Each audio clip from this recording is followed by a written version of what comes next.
University బోధనాంశంగా Manusmriti. Delhi university ఏదైతే ఉందో ఆ యూనివర్సిటీలో మనుస్మృతిని అవలంబించేటువంటి నేపథ్యం ఉంది. అక్కడ ఉన్నటువంటి అధ్యాపకులు ఆందోళన చేసినటువంటి నేపథ్యం ఉంటుంది. ఇది బీజేపీ పరిపాలనలో ఉన్నటువంటి నేపథ్యం. మనుస్మృతి ఒకవేళ నిజంగా దేశవ్యాప్తంగా రాజ్యాంగం గౌరవించని ఎడల, రాజ్యాంగానికి అర్థం కాని పరిస్థితిలో మనుస్మృతిని తీసుకొచ్చి ప్రతి ఒక్కరి జీవితాన్ని నాశనం చేసేటువంటిది దౌర్భాగ్యమైన పరిస్థితి మనుస్మృతి. ఈ మనుస్మృతిని డాక్టర్ బాబాసాహెబ్ అంబేద్కర్ గారు తగలబెట్టిన చరిత్ర మనం చూస్తున్నాం. మనుస్మృతి రూపంలో ఇలా యూనివర్సిటీల్లో మనుస్మృతిని అవలంబిస్తే ఇవాళ ఉన్నటువంటి విద్యార్థి లోకము ఇవాళ విచ్చలవిడిగా మొదలై ఇవాళ సమాజంలో ఉన్నటువంటి రాజ్యాంగాన్ని గౌరవించలేని పరిస్థితి రాబోతుంది. అందుకోసమే అక్కడ ఉన్నటువంటి అధ్యాపకులు దాన్ని వ్యతిరేకించినటువంటి సందర్భాలను ఇది దేశవ్యాప్తంగా ఒక పెద్ద సంచలనంగా జరిగినటువంటి అంశం. ఇలా మనుస్మృతి రూపంలో ఇలా విద్యా వ్యవస్థను, మనుస్మృతి రూపంలో ఇలా స్కూల్ ఎడ్యుకేషన్లో కూడా మనుస్మృతిని అవలంబించేటువంటి నేపథ్యం ఉంది.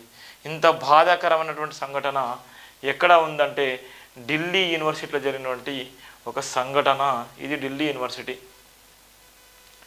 బోధనాంశంగా ప్రవేశపెట్టేందుకు ఢిల్లీ యూనివర్సిటీలోనూ నీలా ఫ్యాకల్టీ సిద్ధం. ఏ ఫ్యాకల్టీ? నీలా ఫ్యాకల్టీ సిద్ధంగా ఉంది. సవరించిన సిలబస్ డాక్యుమెంట్లో ఈ మనుస్మృతిని ప్రవేశపెడుతున్నారు. దృక్పథాలను బోధన రంగంలో ప్రవేశపెట్టేందుకు నూతన విద్యా విధానం. మనుస్మృతిలోని పలు సెక్షన్లు మహిళలకు విద్యకు సమాన హక్కులకు పూర్తి వ్యతిరేకంగా ఉంటాయి. రాజ్యాంగ విలువలకు పూర్తి విరుద్ధం. దేనికి విరుద్ధం అంటే మహిళలకు పూర్తిగా విరుద్ధంగా ఉంది, రాజ్యాంగ విలువలకు చాలా విరుద్ధంగా ఉంది. మనుస్మృతి అంటే దేవుళ్ళు రాసిన రాజ్యాంగం కాదు, వాళ్ళు రాసిన రాజ్యాంగం, వాళ్ళు చెప్పిందే వేదము. ఇవాళ ఏదో గతంలో ఉన్నాయి కదా, దళితుల చూడొద్దు, కళ్ళు పీకేస్తారు, ఇది అదని చెప్పినట్టుగా అదే తరహాలో వాళ్ళ బోధన అంశాల్లో ఉన్నటువంటి నేపథ్యం. దాన్ని చూసినటువంటి అధ్యాపకులు ఇవాళ వాళ్ళు వ్యతిరేకించిన సందర్భం కూడా ఉంది. ఇది ఢిల్లీ యూనివర్సిటీలో ఉన్నటువంటి అంశం. ఎంత బాధాకరం అంటే అంత బాధాకరం. ఇది ఒక కాడ ఇంప్లిమెంటేషన్ ఏంటంటే దేశవ్యాప్తంగా అన్ని యూనివర్సిటీల స్కూళ్ళలో కూడా ఇదే తరహాలో మొదలయ్యేటువంటి పరిస్థితి ఉంది.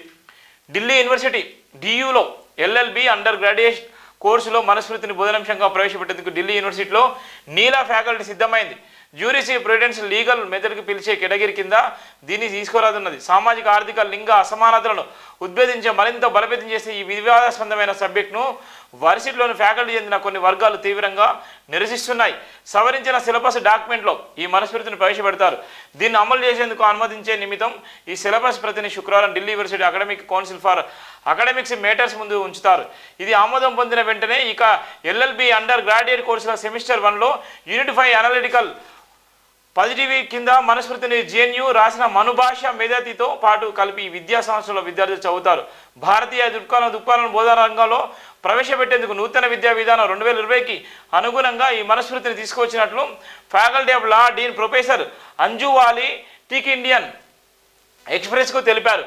టీచర్స్ ఫ్రంట్ నిరాసనం కాగా ఈ నిర్ణయాన్ని సోషల్ డెమోక్రాటిక్ టీచర్స్ ఫ్రంట్ తీవ్రంగా నిరసించింది. ఈ మేరకు Delhi university vice chancellor Yogesh సింగ్కు లేఖ రాసింది. సమాజంలో మహిళలు, అట్టడుగు వర్గాల ప్రగతికి విద్యకు ఇది పూర్తి ప్రతికూలంగా ఉన్నందున ఈ చర్య పట్ల తీవ్రంగా అభ్యంతరం వ్యక్తం చేస్తున్నట్లు ఆ లేఖలో తెలియజేసింది.